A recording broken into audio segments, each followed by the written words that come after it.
Good evening दोस्तों। कभी ऐसा हुआ है आप कहीं पे किसी फंक्शन में हो या आपके घर पे हो और सडनली कोई बंदा कोलैप्स होके गिर जाता है?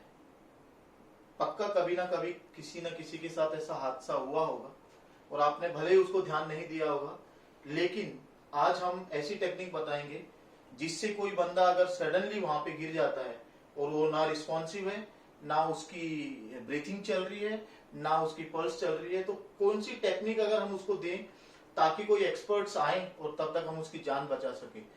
आज जो हम टेक्निक दिखाने जाएंगे आपको, जिससे हम किसी कैजुअलिटी को, राइट, बेसिकली जो कार्डियक अरेस्ट की कैजुअलिटी है, right, cardiac arrest is basically sudden stoppage of heart. तो सडन स्टॉपेज ऑफ हार्ट की वजह से कोई अनकॉन्शियस, अनरिस्पॉन्सिव और गिर जाता है, तो हम उसको कोई टेक्निक कर सकते हैं जिस टेक्निक को हम सीपीआर बोलते हैं, कार्डियो पल्मोनरी रिससिटेशन। आज हम आपको वही टेक्निक दिखाएंगे कि जो कि बहुत इंपॉर्टेंट टेक्निक है। अभी हम चलते हैं डमी के पास आपको वो टेक्निक दिखाने के लिए। रेडी। दोस्तों ये देखेंगे, ये आप डमी है बट आप इसको कैजुअलिटी समझिए, राइट। और सडनली आपने देखा कि आपके सामने कोई बंदा गिर गया है, राइट, उसने चेस्ट पकड़ी हुई है और अभी आप क्या करेंगे, आप कंफ्यूज हो जाएंगे, बट इमीडिएटली आप उस कैजुअलिटी के पास जाइए, राइट, उसकी रिस्पॉन्सिवनेस चेक कीजिए, उसको टैप कीजिए। अगर टैप नहीं है तो आप you can use your outer part of the fist और ब्रेस्ट बोन पे उसको प्रेस कीजिए, राइट। नहीं तो आप नोस्ट्रिल का इनर पार्ट जो आंखों के साथ में है, इस चीज को भी आप पंच करेंगे। अगर उसमें अगर रिस्पॉन्सिवनेस होगी तो डेफिनेटली आपको वो करेगा। इमीडिएटली अगर रिस्पॉन्सिव नहीं है तो आपको उसकी कैरोटिड पल्स चेक करनी है। कैरोटिड पल्स चेक करने के लिए आप जो एडम्स एप्पल है, ये जो चीज है हमारी, इसको एडम्स एप्पल बोलते हैं, इसके लेफ्ट या राइट में 3 फिंगर्स नीचे जाए, प्रेस करेंगे तो आपको पल्सेशन महसूस होगा, राइट।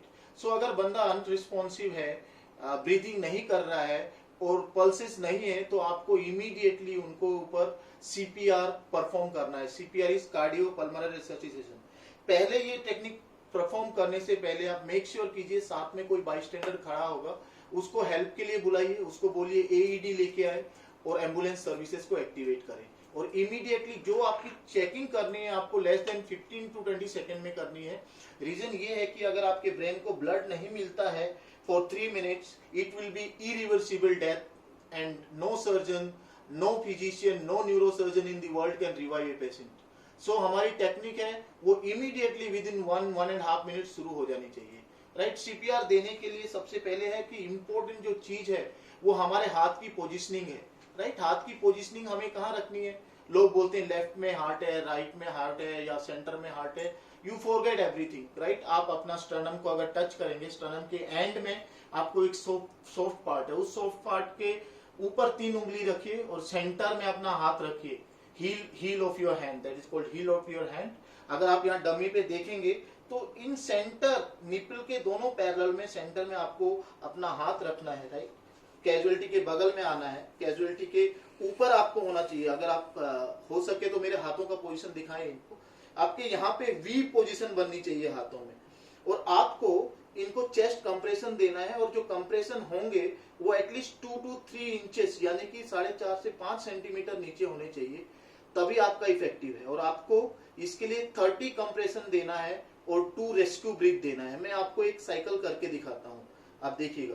1 2 3 4 5 6 7 8 9 10 12 13 14 15 16 17 18 19 20 21 22 23 24 25 26 27 28 29 30। इमीडिएटली आपको इसके हेड के पास आना है, आपको नोस्ट्रिल पिंच करना है, चिन को लिफ्ट करना है और 2 रेस्क्यू ब्रीथ देने हैं।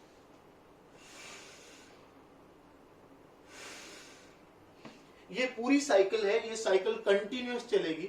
और अभी आपका सवाल होना चाहिए कि साइकिल कब तक चलेगी? ये साइकिल तब तक चलेगी जब तक या तो जो अनकॉन्शियस बंदा है खड़ा होकर आपको थैंक यू नहीं बोल देता, अदरवाइज कोई मेडिकल हेल्प नहीं मिल जाती। अभी इसके साथ में एक चीज और है जो आपको मैं दिखाऊंगा, जिसको हम एईडी बोलते हैं, राइट। वो टेक्निक हम आपको एईडी आने के बाद दिखाएंगे। तो दोस्तों जैसे मैंने बोला था कि सीपीआर टेक्निक के साथ में अगर हम एईडी, ऑटोमेटिक एक्सटर्नल डिफिब्रिलेटर का यूज करते हैं तो वो इफेक्टिवनेस ज्यादा होती है, राइट। और एईडी बेसिकली जो हॉस्पिटल में आपने डिफिब्रिलेटर देखा है उसी का छोटा और पोर्टेबल पार्ट है। But good thing is that to operate this you need not to be a surgeon or some paramedicals or some trained staff। ये वॉइस कमांड के ऊपर चलती है, इसके अंदर ऑलरेडी वॉइस कमांड है। जस्ट आप इसको बैटरी डालिए, उसको ऑन कीजिए और ये आपको कमांड देगी। मैं आपको लाइव इसका डेमो करके दिखाता हूं। मैंने मशीन को स्विच ऑन किया है।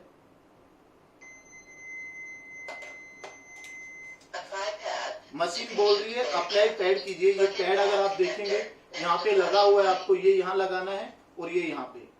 मैंने ये पैड्स यहाँ लगा दिए हैं। ये मैंने कनेक्टर कनेक्ट कर दिया।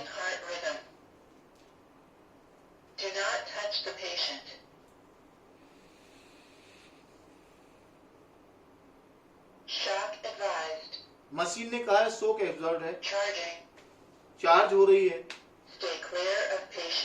आपको पेशेंट के चारों तरफ से क्लियर हो जाना चाहिए